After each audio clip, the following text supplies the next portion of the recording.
miedo, que estaban al servicio de ese perverso objetivo de invisibilidad y represión contra todas estas personas. Y se hizo a través del control y la vigilancia permanente de todos los ciudadanos. Aunque ha pasado mucho tiempo desde la dictadura, medio siglo, ha costado mucho aún y aún cuesta, y todavía es necesario poner los medios para superar esos comportamientos sociales represivos y esas leyes punitivas que venían de entonces. Esto se nota en cada nueva ley, manifestación, acto público que se hace en este sentido, que aún conlleva un esfuerzo titánico para sus promotores. Hay que reconocer que en estos 50 años, de todas formas, desde el fin de la salvaje dictadura de Franco, la sociedad española ha experimentado un gran cambio en las ideas, los comportamientos y las leyes respecto a las personas LGTBIQA+. También ha evolucionado positivamente los medios de comunicación, que además es apreciable el aumento de asociaciones, entidades, manifestaciones y reivindicaciones de los colectivos que reclaman mejoras y cambios en estos temas de diversidad sexual. Pero últimamente estamos comprobando que se produce un retroceso en las libertades y derechos de todos y todas por el impulso del fascismo de personas, grupos y partidos de derecha y ultraderecha como Vox, el PP, Se Acabó la Fiesta, etcétera, que anulan o cambian las leyes allá donde gobiernan y que generan violencia y acoso especialmente hacia estas personas LGTBIQA+. Lo que nos hace mirar con pesimismo el futuro inmediato y nos obliga a intentar cambiar las cosas cuanto antes. Ejemplo de ello es la manifestación trans, que está convocada para el 28 de marzo, si no me confundo, por la tarde, por la plataforma trans, con Markham Project y muchas otras personas a la cabeza, en la Plaza Pedro Cerolo de Madrid. En conclusión, desde el área de memoria y con la participación de nuestras extraordinarias ponentes, hoy vamos a mostrar una panorámica de lo que fue la vida de las personas de diversidad sexual en la sociedad española durante la dictadura de Franco y la transición y lo que supusieron estos hechos en los años posteriores y en la sociedad actual. Y sin más preámbulos, primero hemos preparado un montaje de vídeo para introduciros en el tema y situarnos mentalmente en los hechos que se vivieron entonces a nivel social y personal. Es un vídeo sobre la represión de las personas LGTBI durante la dictadura que pasamos a ver ahora. La introducción que os hemos hecho. Ahora quisiera presentar a Markham Project. Tras este vídeo de introducción, ella nació en Sevilla y es una activista incansable por los derechos del colectivo LGTBIQA+, y especialmente del colectivo trans. Su vida asociativa es muy intensa, fundadora en el 77 en Andalucía del movimiento homosexual de acción revolucionaria, que entre otras cosas convocó, como habéis visto ahí, la primera manifestación por la libertad sexual en Andalucía en 1978, que aunque fue la segunda del Estado español. En el 2007 fundó la Asociación de Transexuales de Andalucía, ATA Silvia Rivera, de la que es presidenta en la actualidad, y en el 2014 fundó la primera federación de colectivos trans específicos del Estado español, la Federación Plataforma Trans, que agrupa el 95% de los colectivos trans de España y de la que también es presidenta. Actualmente pertenece a la Secretaría de LGTBIQA+, de Podemos, partido del que fue candidata al Parlamento Europeo. Markham Project es una gran impulsora de varias leyes. En el 2014 de la Ley Integral de Transexualidad en Andalucía, pionera en España y Europa, y en el 2023 de la Ley Trans Estatal, Ley para la Igualdad Real y Efectiva de las Personas Trans y para la Garantía de los Derechos de las Personas LGTBI, con huelga de hambre de Markham Project incluida.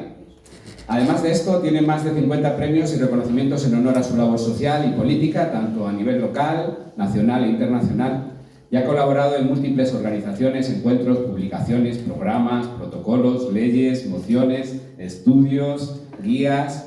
Su furia trans le ha permitido también estar en las calles en cientos de manifestaciones, concentraciones o marchas.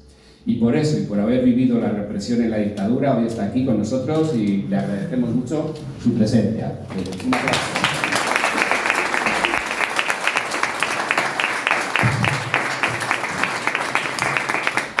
Bueno, buenas tardes a todas, a todos y a todos los que estamos aquí hoy, porque me parece que la iniciativa es muy loable. Creo que nunca es tarde para que también los movimientos memorialistas reconozcan que el colectivo LGTBI no solamente fue víctima del franquismo, sino que también fue un colectivo que arrimó el hombro junto a los trabajadores, junto a la clase obrera, junto al movimiento estudiantil, junto a las mujeres, junto a los mineros, junto a los jornaleros del campo, para derrocar la dictadura y para traer la democracia a España. Nosotras también formamos parte de ese hilo rojo que trabajó porque España fuera un país democrático y por traer libertades. Me emociona ver este vídeo porque, pues bueno, tengo la suerte de estar viva, tengo la suerte de que para contar la historia no tengo que leerla, solamente hay que recordarla y ordenarla, porque no pasaba por allí. Fui parte activa pues, de la lucha organizada del colectivo LGTBI en contra de las leyes represivas del franquismo y por la amnistía también sexual. Voy a decir, bueno, pues esto que hemos visto aquí, la primera ley del dictador tuvo lugar en el 54, la República tenía la ley de vagos y maleantes, pero no condenaba las prácticas homosexuales. Fue el dictador en el que en el 54 hizo un cambio en algunos artículos para penalizar como un delito las prácticas homosexuales. Esta ley la tuvimos hasta el 70, que en el 70 la traslada, la deja en desuso y de nuevo refunda otra con una mejor imagen, porque el objeto de la misma era reeducarnos, porque éramos pues, inmorales, éramos también enfermos mentales, y entonces, bueno, pues había que reeducar a través de una ley que era la ley de rehabilitación y peligrosidad social. Pues no entrábamos en centros de reeducación, nuestro sitio eran las cárceles. De hecho, había salido como el dictador había dos cárceles específicas en Badajoz, pero aparte de... Sin embargo, a día de hoy, mira qué paradójica es, todavía somos las últimas en alcanzar las cotas de igualdad.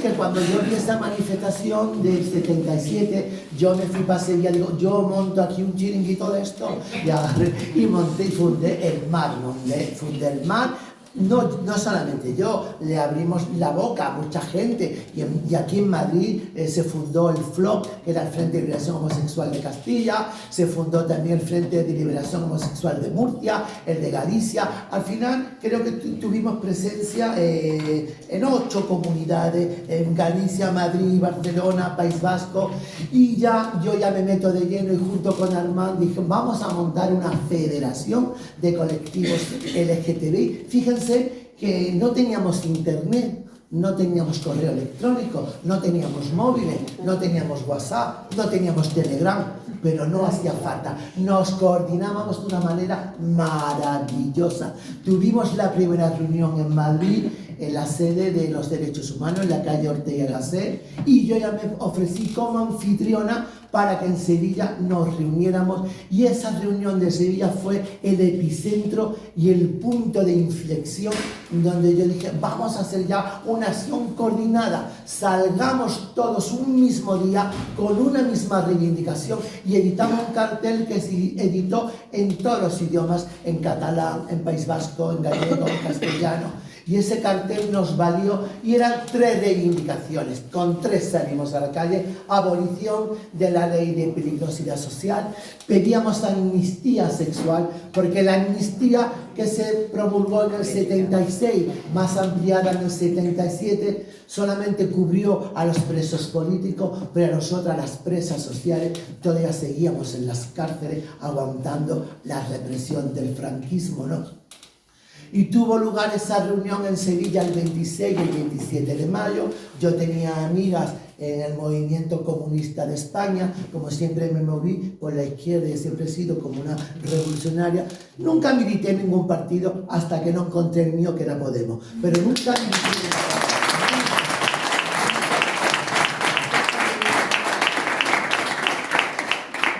en 50 años milité en ningún partido, nunca, porque algo faltaba, hasta que encontré mi camiseta que era Podemos. Digo, esta es la que me sienta en vivir, la de Podemos, y por eso estoy en Podemos, porque somos iguales, porque ponemos los nombres cuando hay que ponerlos, porque a pesar de que hemos sufrido persecución política, violencia política, fíjense que el sistema, quiero ser rápida para dejar a las amigas, pero bueno, esa organización fue fundamental porque salimos el 25 de julio del 78 en todos los lugares.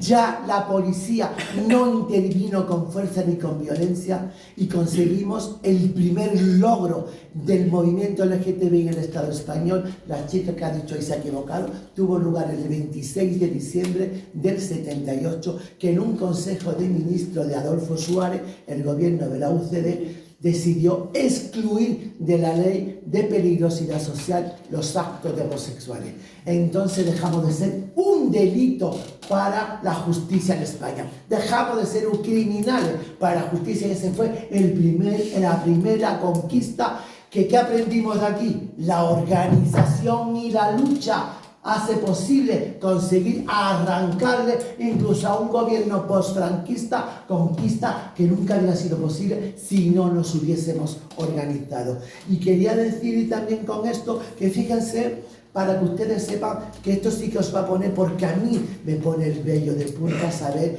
que como también estos sistemas, como las cosas se repiten, ¿verdad? Como siempre los sistemas totalitarios, o cuando se quiere disuadir a gente de una tarea, pues la violencia está ahí, incluso la violencia personalizada, para que sirva de ejemplarizante, ¿no? Para que sirva de disciplina, ¿no? Y aparte de estas leyes, os cuento 5 hechos que ocurrieron de manera además difuminada, porque era crear el terror. Y el terror significa, en 1962, en Sevilla, a 2 mariquitas, y digo mariquitas porque eran 2 afeminados, como muy poquita cosa las criaturas, le endorsaron. Fíjense, le endorsaron entrar a una comisaría, robar una metralleta, meterse en un hotel y matar a alguien.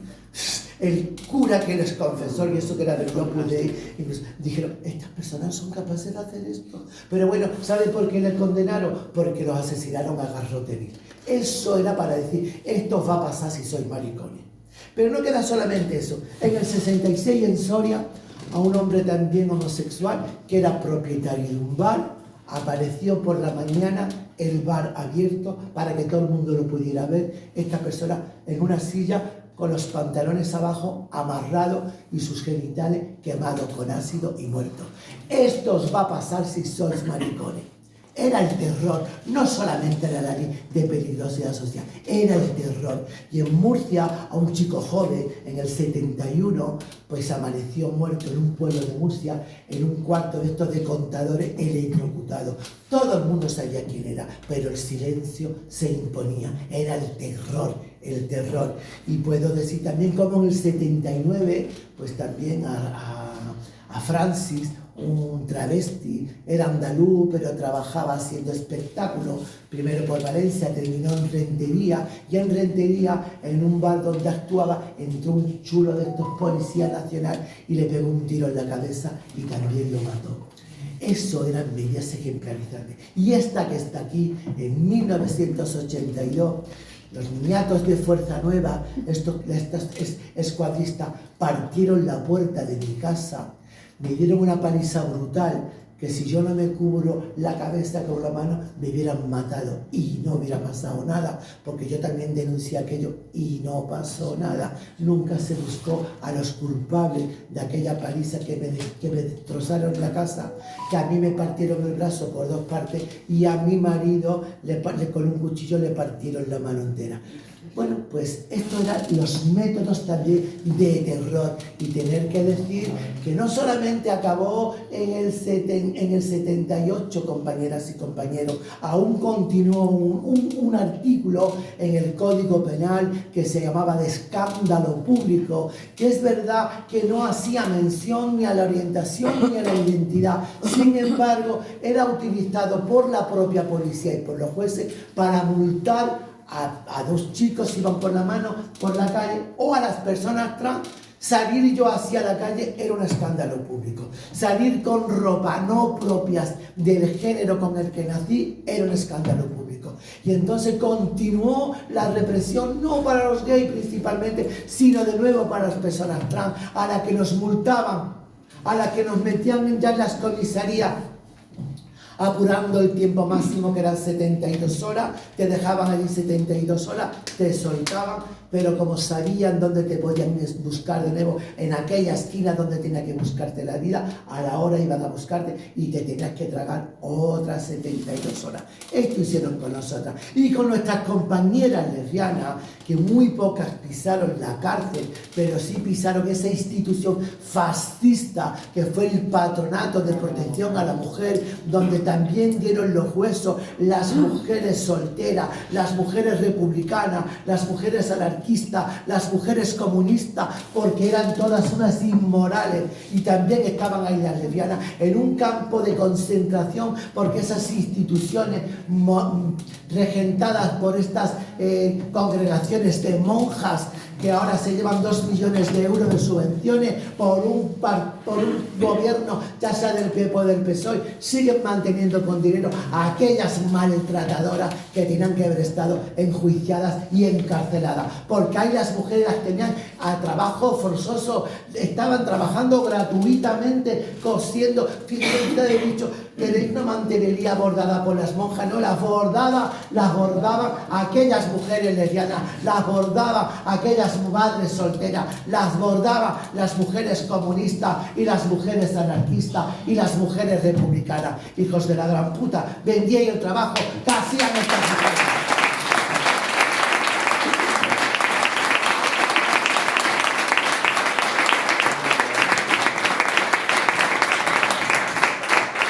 Y aquellas que eran más insumisa, más difícil de doblegar, rápidamente la sacaban de allí y la llevaban a darle electroshock. Hemos sufrido terapias de conversión y también electroshock. Ha sido un crimen. Y yo ya había terminado diciendo que me da vergüenza de nuevo este gobierno que solamente opera con propuestas cosméticas. Ahora que nosotras, mi organización, a través de Podemos, registramos una propuesta de ley en el 94 para la reparación de las personas que habían sido víctimas del franquismo y del postfranquismo y que a consecuencia de ello hoy viven en la extrema precariedad porque no pudieron trabajar, porque no pudieron estudiar, y después de haber sufrido toda esta violencia del Estado por acción o por inacción, hoy viven en la extrema precariedad. Y pedimos una reparación material, no simbólica.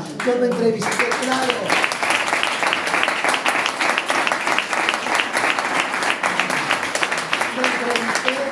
Secretario de Estado de Memoria Democrática para hablarle un poco del proyecto de ley, y el señor manda a un asesor suyo o a un trabajador, trae a mal para que más lo vea, y me trae, perdona que te coja esto, un diploma así de grande. Dice, mira lo que estamos preparando para y yo le dije, a ver si se entera usted, este diploma hay que ponerle una pared. Hay gente que no tiene ni una pared para colgarlo.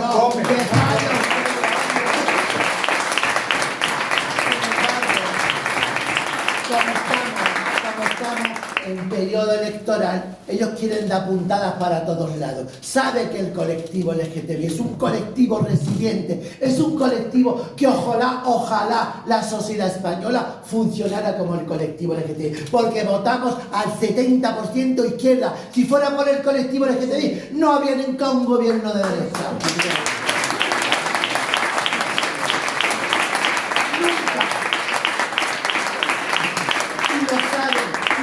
Hacen operaciones cosméticas, y hace como poco tiempo, hace cuestión de como 15 o 20 días, fueron a Tefía, Fuerteventura, claro, ellos vieron la ley y vieron que yo pedía no solamente una reparación material que tiene que ver con una pensión vitalicia para estas pocas personas que quedan vivas, que somos muy pocas las que estamos vivas, por lo menos el poco tiempo que vivan con dignidad, con una pensión equiparable a la que cobra cualquier pensionista sin cargas familiares, que tengan acceso al parque de vivienda pública, y si la persona es dependiente, porque tenga acceso a residencias también públicas, ¿no? Pero pedíamos también algo para el colectivo. Yo decía que nos devolvieran aquellos espacios donde hemos sido torturadas, donde hemos sido encarceladas, para espacio de la dignidad, para espacio de la memoria y para espacios que sean de convención y de cultura del colectivo LGTBI.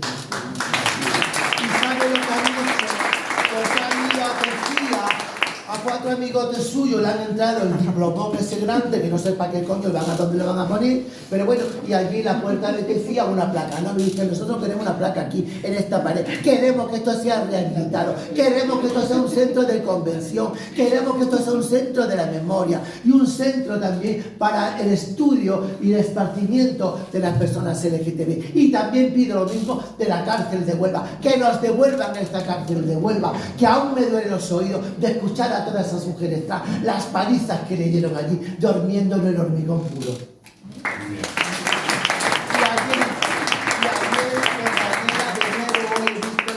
De nuevo la misma dinámica con las mujeres que fueron víctimas del patronato de protección a la mujer. Le han dado también otro diplomita. O sea que yo creo que han ido al Ikea, han comprado un montón de cuadritos y mira qué mono ha quedado el Partido Socialista. Mire usted, esta reparación, mientras que yo tenga viva, no me voy a aguantar con ella, porque está muy bien la reparación simbólica, pero el colectivo se merece una reparación material, porque si no, no hay justicia, y sin justicia no hay reparación, y sin reparación no hay democracia. Así.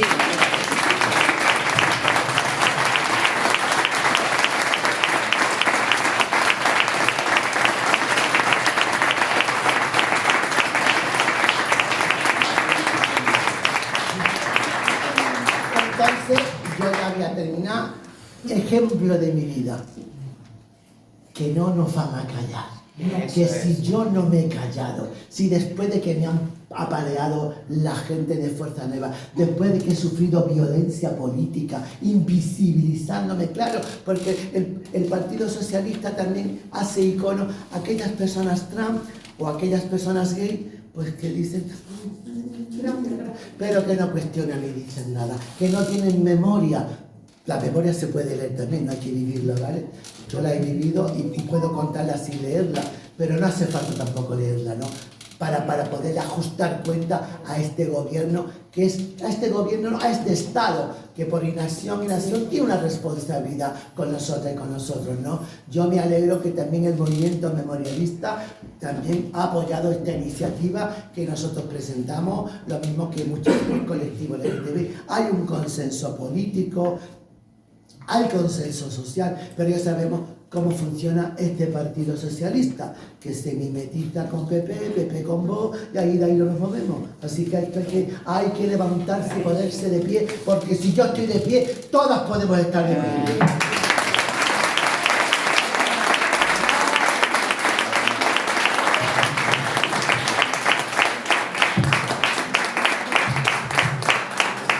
Bueno, pues es impresionante cómo nos cuenta las cosas, Marc, todas esas cosas que desconocemos. Y también nos ha hablado de Tefía y precisamente el siguiente vídeo que hemos preparado, y ahora mucho más, lo podemos ver con un aspecto mucho más crítico con lo que nos has contado, y se refiere a Tefía, ¿no? Voy a poner las gafas, porque si no... en este vídeo es un ejemplo de cómo la dictadura de Franco actuó en todos los rincones de la geografía española, persiguiendo y castigando la disidencia sexual. Se trata del campo agrícola penitenciario de Tefía, en Canarias, en la isla de Fuerteventura, que actualmente es un albergue juvenil y ha sido recientemente, como ha dicho, aprobado y designado como centro de memoria LGTBIQA+, el primero en el Estado español. Entonces lo vamos a poder ver con ese espíritu más crítico, con lo que nos ha aportado Marc Cambrelli. Aquello lo primero, no. Pero ni la cárcel de Huelva, por mucha placa que tenga, ni Tefía, es lo que pedimos. Pedimos que eso se rehabilite y se nos devuelva para un centro de memoria y un centro de reparación real. Muy bien.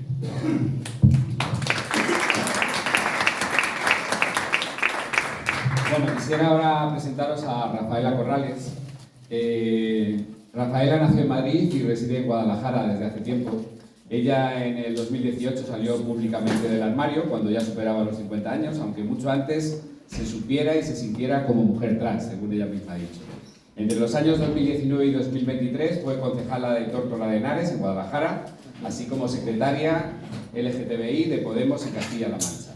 En el 2021 fue una de las involucradas en la huelga de hambre de la que hemos hablado antes, que pedía la tramitación y desbloqueo de la ley transestatal y que consiguió que después fuese aprobada en el 2023.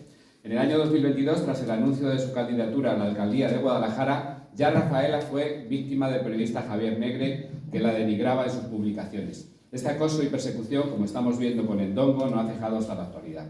Aún así, Rafaela ha sido candidata de Podemos al Congreso de los Diputados en las elecciones generales de 2023 y actualmente se desempeña como miembro de la Plataforma Feminista de Guadalajara y copresidenta de la Asociación Cultural LGTBI EACEC de Azuqueca de Henares en Guadalajara. Ha colaborado con múltiples organizaciones en diversos actos, encuentros, publicaciones y estudios y sobre todo es una compañera infatigable en las calles, en decenas de manifestaciones, concentraciones o marchas, especialmente del feminismo, de la mujer y del movimiento LGTBI. Y por eso, y por haber vivido el recorte de libertades y derechos de la dictadura de Franco y por sus conocimientos de la represión en la sociedad y en los centros de reclusión de las personas LGTBIQ+, hoy está aquí con nosotros y le agradecemos mucho su presencia.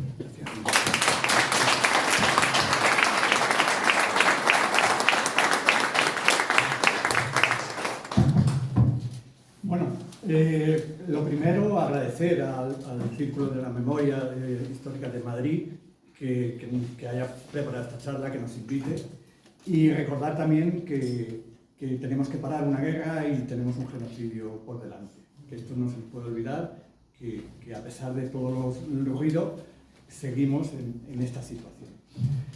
Y comentaros una cosa, hablar después de Mar, enormemente difícil.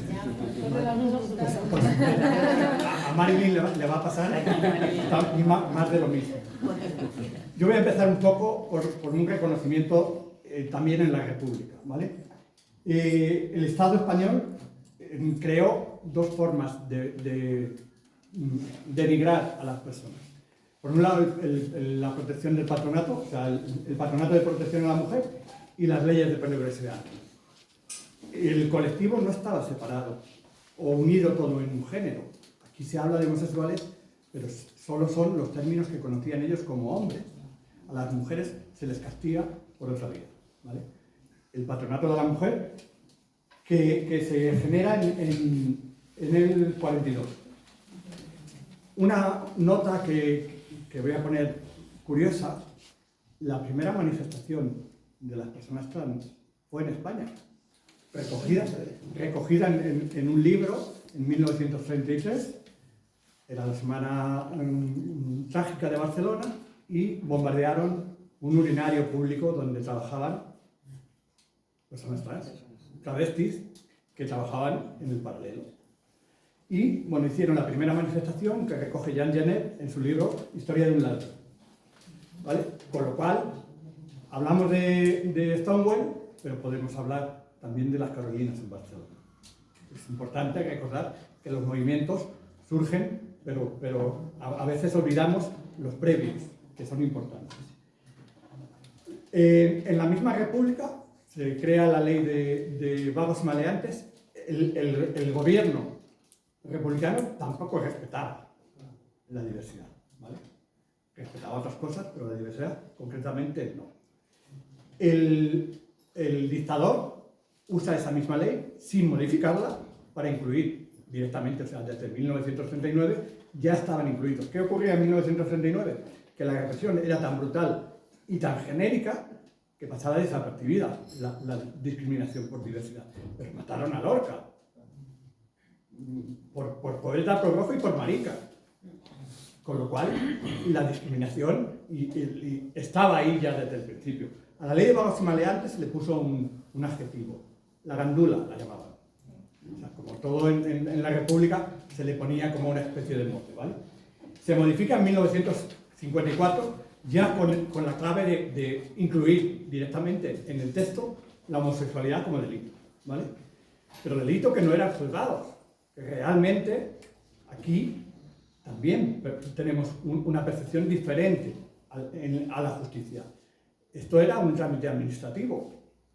Condenar y apresar a las maricas y a las travestis y a las lesbianas era un trámite administrativo, sin juicio previo, sin defensa y sin nada de esto. importante. Antes recordaba Mar la amnistía. La amnistía fue para todos menos para nosotras. Menos para nosotras. Realmente permanecieron ahí. Otro dato también es que el patronato de la mujer hasta el 85 y muchas mujeres permanecieron enclaustradas en esos conventos hasta el 97, que se dice pronto. Hoy les dan un diploma, pero un diploma que no come. Y al final las leyes de memoria llevamos 2 y siguen dejándonos fuera. Porque reconocer a las mujeres del patronato con un diploma no significa que puedan sobrevivir de ello. Y al final los daños son irreparables. Y cuando vas a un juicio, la reparación es económica. Aquí las leyes de memoria tenían que tener una reparación también económica. ¿Vale? ¿Qué hacía el patronato de la mujer? Enclaustraba en conventos como Peñagrande a las mujeres, las robaba a los bebés, trabajo esclavo para ellas, las congregaciones, principalmente adoratrices y otras, las oblatas, convirtieron todo ese trabajo esclavo en riqueza para ellas, que hoy siguen permaneciendo. Aparte, cuando llega la democracia, estas mismas congregaciones se convierten en ONGs para continuar con las subvenciones y continuar enriqueciéndose a costa de las vulnerables. Es importante recordarlo así. A las mujeres, las lesbianas iban a los conventos porque se salían de la norma. Las que tenían un hijo fuera del matrimonio iban a los conventos y ese hijo pasaba a ser propiedad de las monjas que vendían a quien correspondía en cada momento.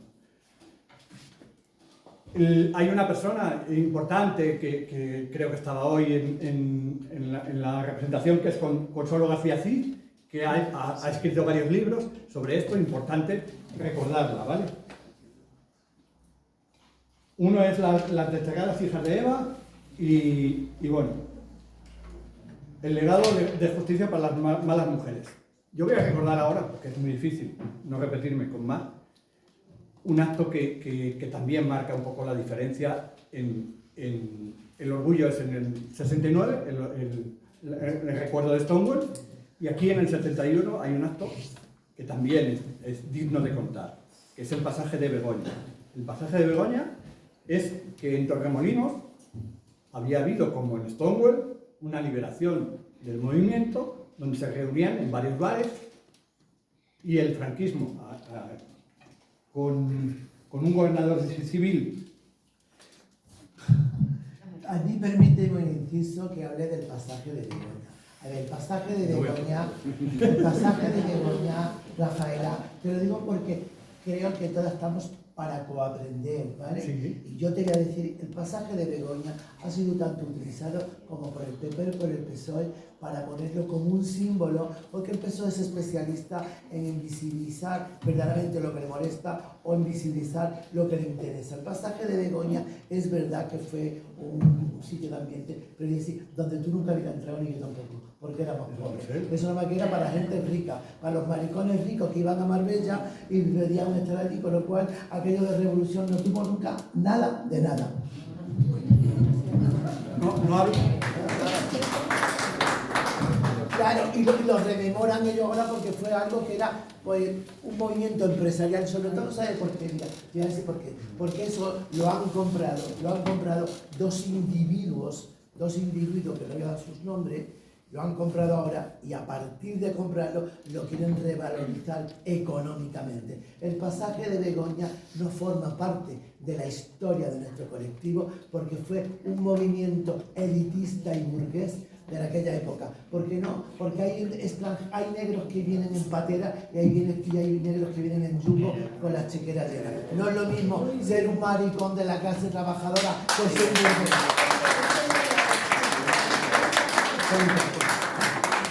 Para que tú también conozcas esta historia. Lo que hay, cómo inicia y por qué ahora lo quieren de nuevo poner en foco. Lo mismo que a muchas personas A ver, el llamarle activista a una persona, pues verdaderamente activista no es un diploma que te den ni en la universidad, ni en una escuela privada, ni en un instituto. Es algo que tú misma te autonombres, no tienes que pasar por ningún examen. Y ahora también es especialista pues, a personas que han sido resilientes, supervivientes del franquismo, que jamás hicieron ningún tipo de organización ni de lucha, ni jamás contestaron al sistema, ni ahora tampoco, y las llaman activistas. ¿Y por qué hace esto el sistema? Porque quiere poner el foco en personas pues, que no molesten ni cuestionan nada. Y no quiero dar nombre.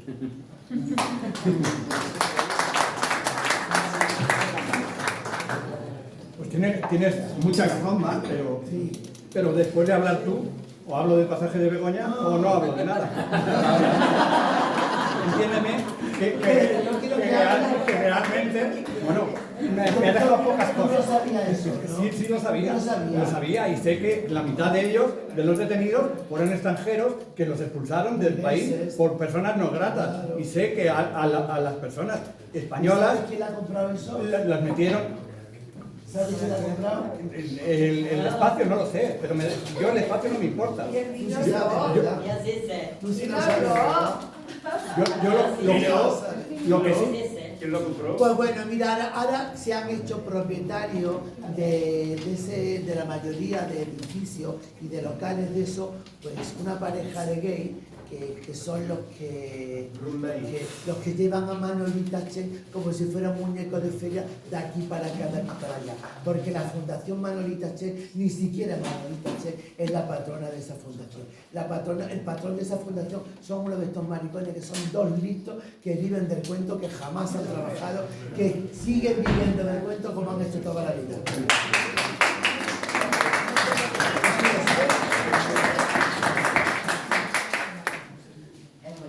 Bueno, venía esto porque a partir de ese movimiento, ¿qué ocurre? Que la visibilidad se cierra y se empiezan a generar los movimientos sociales en la clandestinidad.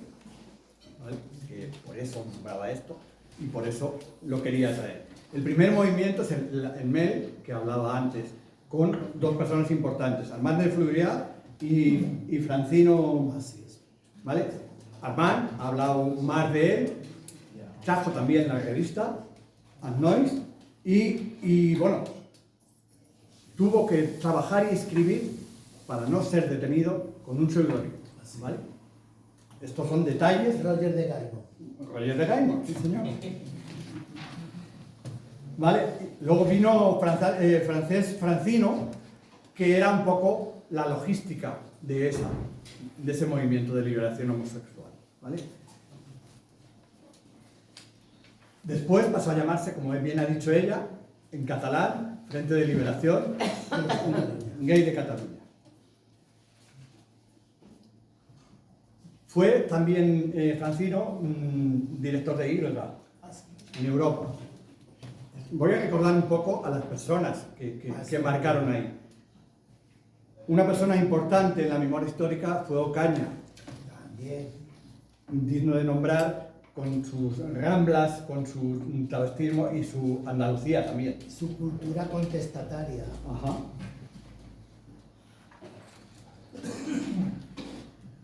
Luego se fundó el Movimiento Democrático de Homosexuales. Aquí lo formaron Alberto Cuevas. Eso es más de Andalucía también. Sí. A ver. Íñigo Lamarca. Íñigo Lamarca nace en el 59 y activismo en la juventud. Manu, o sea, igual necesitas un aplauso Sí, para... sí.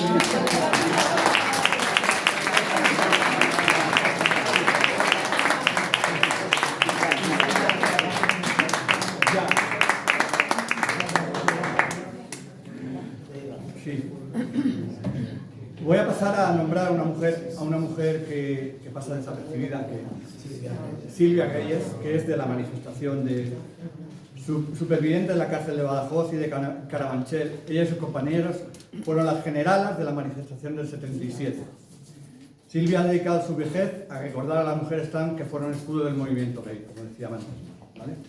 Hay una cosa muy bonita de Silvia. Mira, Silvia se vino de Canarias, ya de Canarias, aunque vive en Barcelona. Silvia vino con una beca para estudiar medicina. Y cuando fue a la facultad, pues le dijeron, así no puede usted estudiar. O sea, le dijeron que tenía que vestirse de hombre y renunciar a su vestimenta, cortarse el pelo. Y ella dijo, pues me busco trabajando, aunque sea fregando platos. Y nunca renunció a ser quien era. Gracias a las Silvias, hoy muchas que son licenciadas y doctoras, se lo deben a aquellas que renunciaron. Luego también quería hablar de una tal Malcolm Cambrellet, de la resistencia andaluza y de la ley trans. Malcolm Cambrellet es posiblemente la figura viva más relevante de la genealogía trans en España, ¿vale? Fundó el MAS, como se ha visto también en la película que estaban poniendo ahí, que es un poco la historia de MAS. Cofundadora del Movimiento de Andalucía, lucha por la despenalización con la ley de peligrosidad social y en el legado actual, como presidenta de la plataforma trans, fue impulsora de la ley trans de 2023 con Irene Montero. Cerrando el círculo... Y lo que tuvimos que luchar, ¿eh? Tuvimos que luchar. Tuvimos que luchar.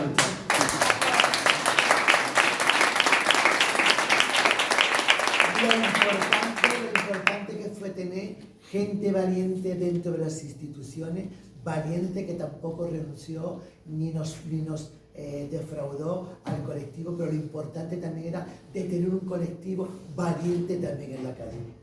También donde estuvo también Rafaela. Bueno, en esa huelga de hambre que conseguimos 70 mujeres, entre ellas muchas abuelas de personas trans que se pusieron en huelga de hambre para movilizar un poco al PSOE que tenía la ley en un cajón, que además luego se abstuvo y volvió al cajón, o sea que no es repetitivo en esto. Pero que nosotras por primera vez le echamos del orgullo. Sí. La primera vez que echan del orgullo al PSOE lo echamos nosotros. Se tuvieron que ir del orgullo. Porque nosotros digo, si no hay letra, fuera del orgullo. Y en el desfile del orgullo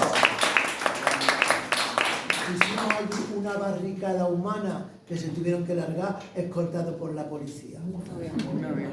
Eso real, ¿vale? ¿O no? Sí, así es. Luego también destacar, en Madrid, un colectivo de feministas lesbianas, que era el colectivo Feministas Lesbianas de Madrid, ¿vale? Empar Pineda era una de ellas, ¿vale? Y Ruth Benedict. Un poco nombro a las personas porque siempre se nos olvidan un poco los nombres. Una cosa más. Tenemos una ley que se otorga a otra mujer que entonces estaba en el PSOE, Carla Antonelli, que es la ley de identidad de género del 2007, que fue la primera ley, sí, pero fue la primera ley que nos seguía tutelando a todas, que no tenía una capacidad liberadora a todas nosotras, que realmente teníamos que seguir definiéndonos como enfermas, declarándonos como enfermas y tuteladas por psicólogos, psiquiatras y endocrinos. Y forzosamente A 2 años de terapia de sustitución hormonal. Esto cambia en la de 2023 y es la primera vez en 2023 donde las personas trans pasan a decidir por sí mismas. Oye, el tío vivo. Pasan a decidir por sí mismas y es el gran logro de esa ley, que es la despatologización de las identidades trans. Hablaban antes de que en 1978 se despatologizó o se retiró de la ley de peligrosidad social la homosexualidad como tal, pero se siguió castigando sobre todo a las mujeres trans por escándalo hasta el final del 88. ¿Vale? Con lo cual la represión estaba ahí, pero una cosa importante, la represión sigue ahí, ¿vale? Porque las fuerzas y cuerpos de seguridad del Estado siguen ejerciendo la misma presión a todas, a todos y a todas. A todas las personas del colectivo. Porque siguen acosándonos, siguen tratándonos diferentemente a las demás y esto no se ha acabado. A pesar de que las leyes nos digan que se ha cumplido unos trámites, las leyes hasta que llegan a las calles pasan un montón de años con una discriminación absoluta de todas nosotras. Sí. Y yo me dejo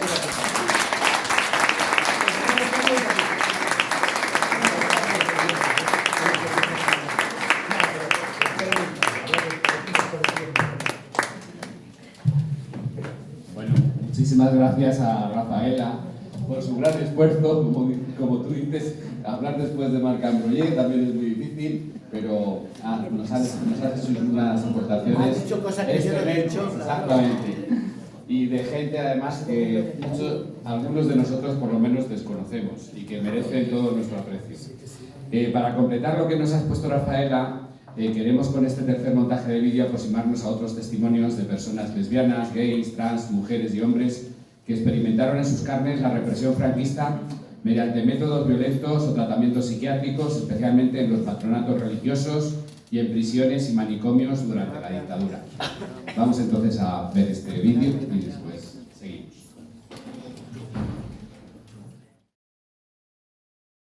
Me gustaría decir los dos pensadores del régimen, que fueron Vallejo Nájera y López Ibor, para que no se queden tampoco sin nombrar estos castigadores.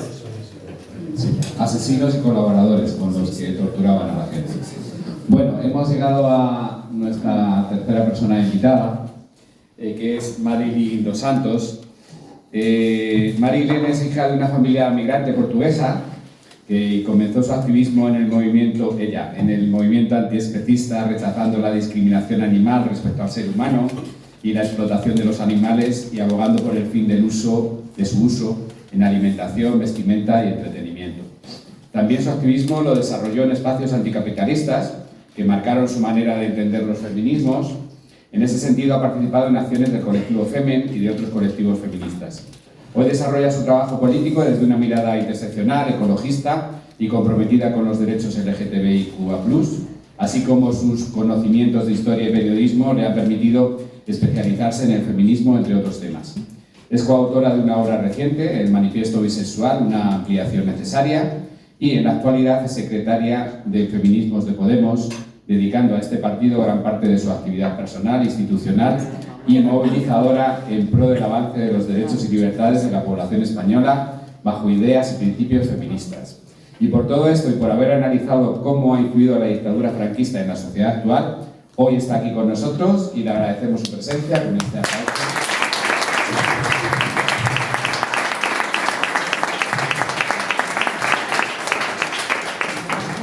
Muchas gracias por la invitación, por la presentación, que no sé, me ha impresionado bastante porque yo no he pasado esto, una información ha habido y una investigación. Bueno, gracias por la invitación, por el espacio, las reflexiones y sobre todo por la oportunidad, ¿no?, de escuchar a Mar y a Rafaela una vez más. Yo no, es decir, no es como que haya habido un análisis, ¿no?, un estudio por mi parte, sino que creo que lo que hace memoria es escuchar a otras, ¿no? Yo nací en 1992. Esto quiere decir que cuando yo nací, pues evidentemente la represión franquista es algo ya del pasado, ¿no? O se entiende como que es algo absolutamente del pasado. Pero es cierto que cuando nací, en esa democracia plena, las personas trans, como han relatado también Mar y Rafaela, seguían siendo personas que se entienden como enfermas.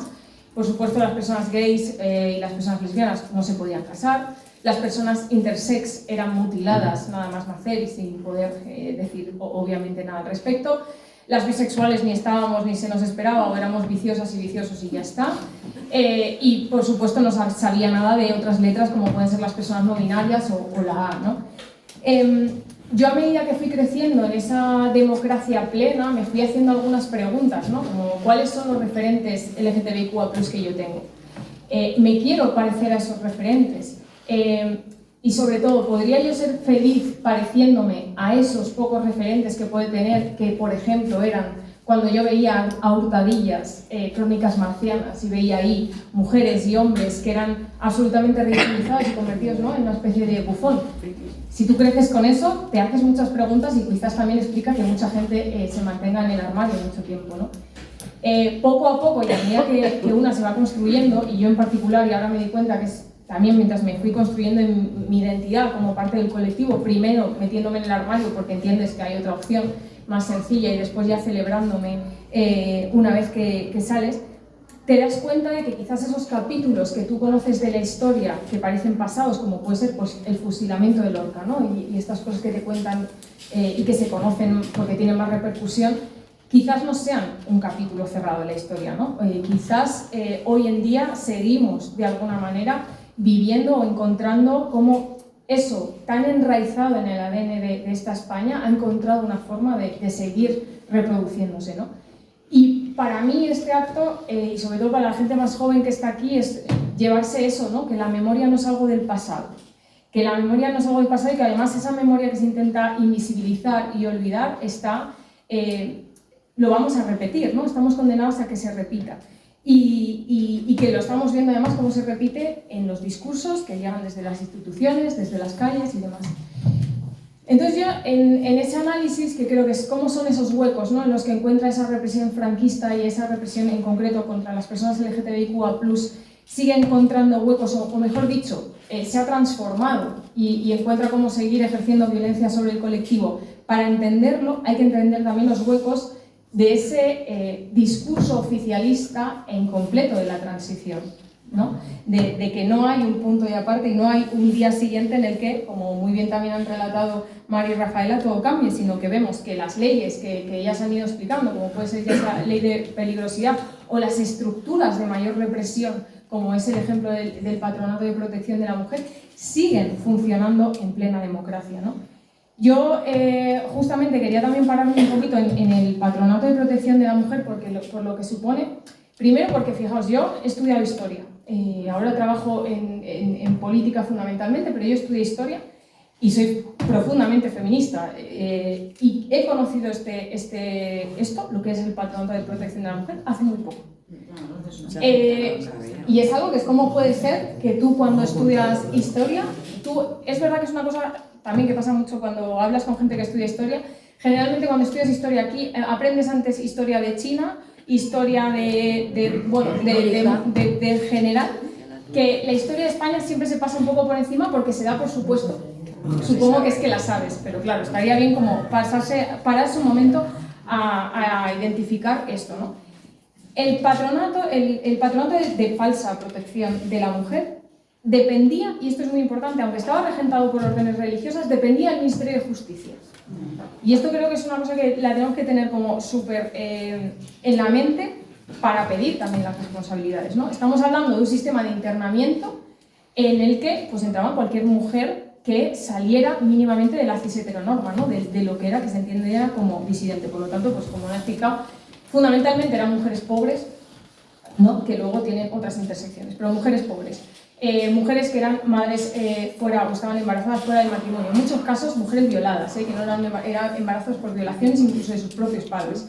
Eran fundamentalmente gitanas, muchas gitanas también porque había un factor racista muy fuerte del patronato. Y por supuesto, pues estamos hablando de todas esas mujeres del colectivo. Estaban lesbianas, estaban bisexuales seguramente porque hemos existido siempre, pero simplemente se te encasilla o en una o en la otra. Y habría muchas personas trans, y yo pienso, ¿no? ¿Cuántos chicos trans no habrían en el patronato también, ¿no? Porque cualquier persona con una expresión de género distinta pues ya entraba dentro de esa sumisión y que eso suponía esas primeras terapias de conversión, esa medicalización forzada, esa violencia correctiva y que llevó a muchísimo suicidio, que es otra cosa también que está siendo muy silenciada.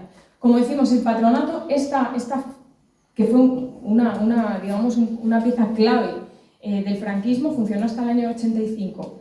Tenemos que llamar responsabilidad porque quiere decir que funcionó de manos directamente responsabilidad del Ministerio de Justicia cuando ya teníamos un gobierno de Adolfo Suárez primero y de Felipe González también. Después de esto ha habido décadas de silencio y las sigue habiendo.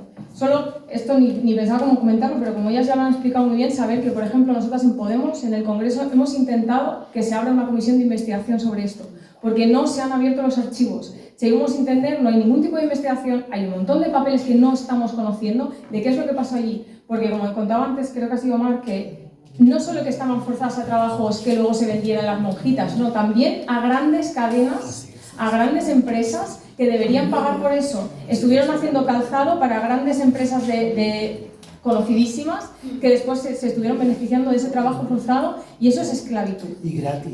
Y gratis, que estas mujeres no tienen ni siquiera derecho, por supuesto, eso no es tiempo cotizado, no tienen derecho a una pensión, y ahora muchas de ellas, las supervivientes que hay, porque no se suicidaran o no hayan, bueno, pues no murieran por las circunstancias, no tienen ni siquiera dónde caerse literalmente muertas, ¿no? Entonces, decir también que estamos pidiendo esto, que lo hemos metido, y bueno, no está viendo de todo facilidades porque no es algo que interese. Ahora bien, hacer un acto en el que las traes a decir que hay un perdón, igual que hubo un acto de perdón también por parte de la Iglesia, como, bueno, pues sí, eso, todo lo que se ha visto, eso sí, ¿no? Pero ¿dónde están la reparación material. La reparación material? Eso es. Y entonces yo aquí quería también hacer una reflexión desde donde yo ya lo puedo hacer, ¿no? Más desde hoy. Si se mantuvieron ya en democracia las leyes y las estructuras, ¿dónde creéis que siguen las ideas? Es decir, si fue incluso después de esa vanagloriada transición hubo estas estructuras, hubo estas leyes, ¿cómo no van a seguir hoy en día nuestras ideas, ¿no? Sobre el patronato estoy leyendo ahora un libro que se acaba de publicar de Carmen Guillén, que lo recomiendo también bastante, en el que habla también del papel importante que tuvo el patronato en la construcción ideológica del franquismo, ¿no? Y que para eso es fundamental la colonización de nuestros cuerpos de una forma material, pero de una forma simbólica también. El conseguir controlar los cuerpos. Y cuando hablo de nuestros cuerpos, hablo de las mujeres con el asterisco, ¿no? Todas las disidencias entran ahí, cualquier cuerpo que no esté dentro del patrón de la moralidad femenina, del patrón del nacionalcatolicismo, ¿no? Y para poder sostener esto, necesitaban una justificación científica, ¿no? Vamos a justificar científicamente que hay que reprimir a estas personas, y ahí entraba la figura precisamente que yo quería hablar de Antonio Vallejo Nájera, ¿no? Que fue un psiquiatra que, bueno, intentó pues, dar una explicación científica a la exclusión construyendo la otredad, ¿no? Todo lo que no fuera un hombre cis, hetero, blanco como él, pues simplemente estaba en lo otro y era inferior, por supuesto. Esta persona también estuvo obsesionada, por ejemplo, con encontrar el gen rojo, famoso por el gen rojo, y poder justificar, por ejemplo, el robo de bebés, ¿no? Porque si una mujer roja tenía bebés, pues era mejor robarlo y salvarlo del gen, que por otro lado, yo no soy científica ni médica, pero el gen no se educa, ¿no? O sea, pero bueno, intentar justificar esto, ¿no? Cuando pienso en esta figura, ¿sabéis de quién es abuelo este señor? Muy bien, del famoso Colate, que no voy a hablar ahora de Colate, pero también de Samantha Vallejo Nájera, famosa chef, que ha sido una de las, forma parte del jurado de este programa de Masterchef, ¿no? En la 1.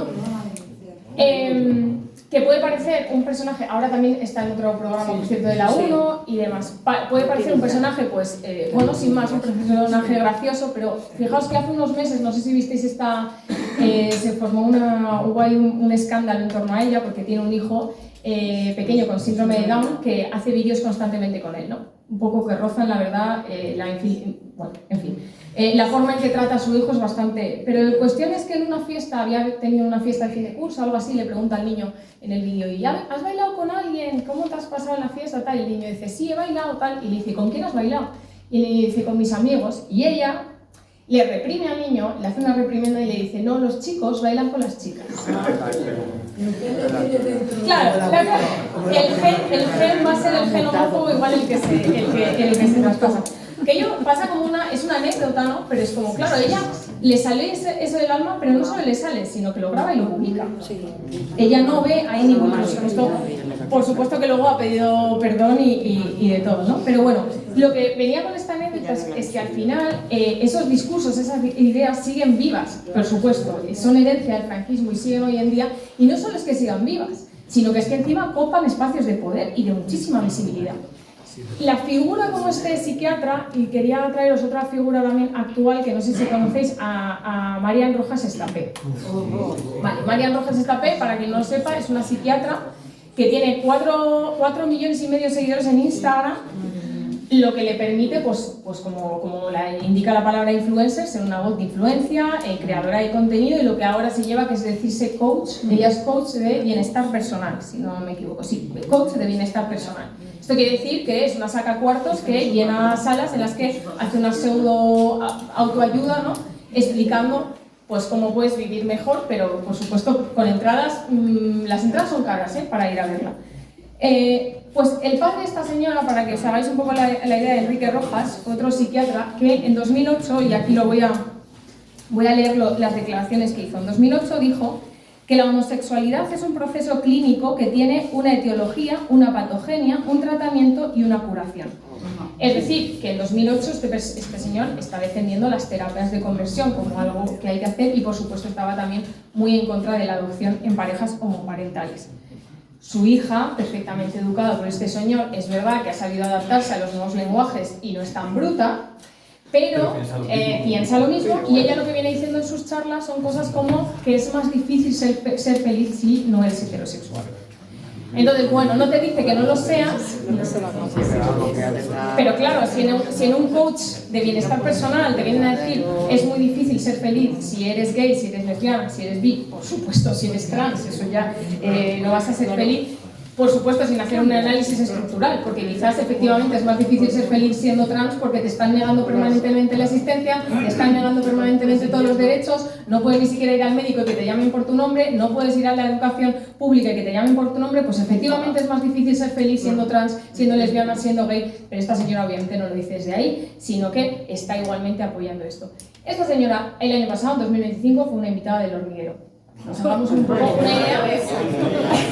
Claro, pero está ahí generando opinión y todo el mundo la está oyendo. No son opiniones aisladas, lo que vengo con estos ejemplos que parecen anecdóticos, es que no son opiniones aisladas, sino que están ya además muy edulcoradas y te las venden muy fácilmente, y lo que son expresiones contemporáneas de un marco mucho más antiguo, de ese marco franquista y de represión, pero que están pues recicladas y tienen ese discurso pues mucho más fácil de digerir, ¿no?, en un siglo XXI. Y lo peor es que estos mismos que nos quieren colar, ¿no?, colarnos estos discursos franquistas 2.0 que vamos a decir para recortar nuestros derechos y negarnos incluso la existencia, son los primeros que luego, cuando les viene bien y pueden usarlo, instrumentalizan nuestra lucha.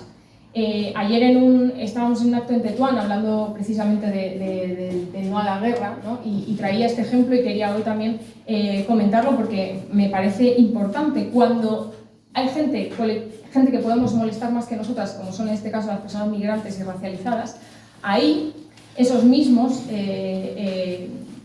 reaccionarios toman las banderas de los derechos LGTBIQA+ para justificar su odio, para justificar su islamofobia, para justificar las guerras ilegales, como es el caso de Irán, que en la voz de protección, diciendo que quieren proteger a las mujeres, lo que hacen es asesinar a niñas en una escuela, y también el caso, por supuesto, de justificar el genocidio.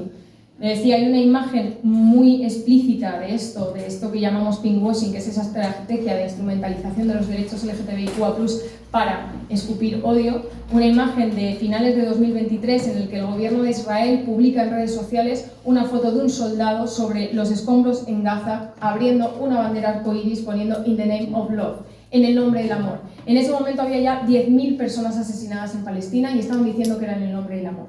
Esto nosotras tenemos que decir que no, que jamás nunca en nuestro nombre, y evidenciar una cosa, y es que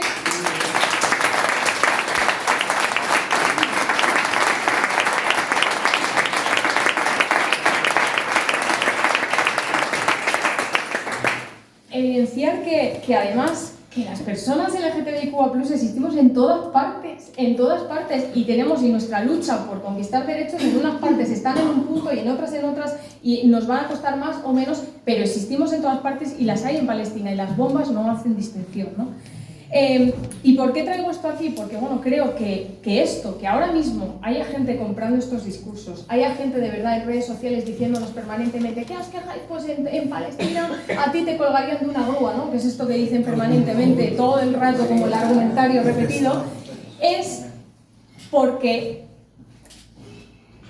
quiero decir, nos compran porque no hay memoria, ¿no? O sea, son capaces de comprar esto, y incluso que haya generaciones jóvenes, ¿no? Estaba pensando vi el otro día en la tele también un chico gay, racializado, lo parecía, igual también lo niega, no lo sé, pero que decía que era un orgulloso votante de Vox, ¿no? claro, la argumentación era absolutamente distópica, ¿no? Entonces, el que podamos comprar esto es porque no hay memoria. Pero ¿cómo llegamos a este punto? No hay memoria, ¿no? Memoria sobre, o sea, decirte, votante de un partido que, por ejemplo, o sea, salvo todo lo que sabéis, ¿no? Que no apoyan nunca en ningún momento nada, ¿no? Pero me parece, un ejemplo que quería traer es el año pasado en el Congreso se llevó a la tramitación de una ley para castigar las penas de cárcel, con penas de cárcel, las mal llamadas terapias de conversión, que como sabéis, las terapias de conversión están prohibidas en la ley trans que tanto nos costó arrancarle al Partido Socialista. Pero ahora se está reclamando que haya penas, y esto se llevó al Congreso. Sí, que no solamente estén prohibidas, sino castigadas. Que estén castigadas, se llevó al Congreso. Vox fue el único partido que votó en contra. Y traigo lo que dijo la parlamentaria en su momento. Dijo: Vox está en la lucha contra la discriminación que puedan sufrir las personas debido a su condición sexual. Somos el único partido que lucha contra la llegada masiva a nuestro país de culturas que maltratan, vejan, latigan, lapidan y condenan de muerte a las personas homosexuales. Es decir, otra vez vuelven a hablar de lapidación de personas para justificar su homofobia, y mientras están votando en contra de que se castiguen las terapias de conversión, cuando en España sigue habiendo terapias de conversión, porque esto también es importante decirlo. Es verdad que ahora, en su mayoría, y hay que reconocer también el trabajo, por seguir con esa genealogía de gente joven que investiga, de Saúl Castro, que es un abogado especializado en derechos LGTBIQA+, y que ha escrito el libro Ni enfermos ni pecadores, que hace muchas entrevistas a víctimas de estas terapias de conversión contemporáneas, las que la gente entra voluntariamente. Pero entra voluntariamente porque hay una presión social muy fuerte, y que, por cierto, la mayoría de las víctimas son hombres, pero también yo en una conversación con él me dijo que las mujeres son bisexuales todas. ¿Por qué? Porque tú hay una bifobia interiorizada de que puedes elegir lo otro. Entonces, ¿por qué entras a la conversión e intenta convencerte de por qué vas a tener una novia si puedes tener un novio? ¿Por qué vas a tener un novio si puedes tener una novia? ¿Para qué te vas a liar teniendo una persona trans como pareja si puedes encaminarte hacia ahí, ¿no? Y no solo eso, sino que están votando en contra de todo esto cuando ahora mismo 1 de cada 4 personas del colectivo en España sufre discriminación, y las agresiones se han duplicado en 2025 en España. Perdón. Y claro, se han duplicado. Entonces, y no solo eso, sino que están en riesgo también todas estas leyes, ¿no? Una cosa que acabo de ver justo ahora al entrar aquí, en Portugal, un país que yo creo que con una cultura, una historia democrática mucho más progresista, porque no tuvieron una fake transición, sino una revolución de verdad, que el pueblo se levantó contra la dictadura, y eso ha hecho un país pues, mucho más de izquierdas, ¿no?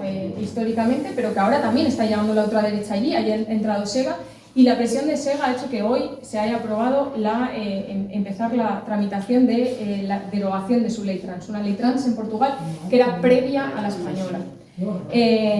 O sea, que quiero decir que nada de lo... No por ser como presagiadoras de lo maldito, pero es un hecho que nada está... Es una realidad que esto está pasando. Y si pasa en Portugal... En Argentina. Y en tantos sitios, ¿no? Totalmente.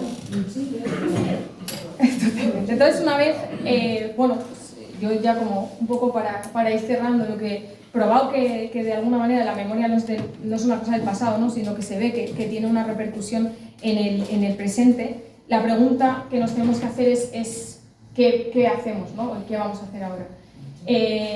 Mirad, como sabéis, la ley de memoria reconoce, también como comentas, a las personas del colectivo como víctimas del franquismo, pero se queda en eso, en un reconocimiento, en el artículo 3 de esto. Pero eso no se traduce en nada material, y por eso reconocer también ese impulso de Marc Ambroyer en que se reconozca y se apruebe una ley de memoria trans y LGTBIQA+, que sea específica, que reconozca esto y que vaya más allá, como decimos, de lo simbólico, porque necesitamos lo material, ¿no? para poder sobrevivir, sobre todo. Y porque la memoria, si es verdaderamente democrática, tiene que traer justicia. No hay memoria sin justicia, ¿no? Así que quiero, bueno, pues ya por cerrar, volver un poco a ese principio que decía que he nacido en 1992, y eso podría parecer que me deje en un lugar de no tener nada que decir sobre memoria. Yo misma, cuando me invitaron, dije, no sé si es que voy a decir yo sobre memoria, pero tenemos que quitarnos un poco esto, porque efectivamente la memoria no es del pasado, y que tengamos en cuenta que las personas que luchamos hoy, enfrentándose a las violencias que enfrentamos hoy, son el eco de las violencias que enfrentaron antes Rafaela, Mar, tantas otras mujeres. Y que nosotras hoy, cuando estamos luchando contra los discursos de odio, contra el colectivo LGTBIQA+, lo que estamos haciendo es luchar también contra una violencia en el pasado que se ha intentado olvidar, que se ha intentado esconder. Y de eso es de lo que seguimos viviendo. Así que, como sabemos muy bien las feministas, sabemos muy bien las bisexuales, lo que no se nombra no existe, pero en este caso también lo que no existe no se puede reparar. Así que creo que por ellas, por las que pusieron antes el cuerpo, la voz, abrieron el camino, nos toca ahora a nosotras pues, reconocer, seguir poniendo el cuerpo y darles a ellas todo el reconocimiento, toda la memoria, todo el orgullo, porque lo que quieren ellas es lo que queremos nosotras, que es verdad, justicia, reparación y garantía de no repetición.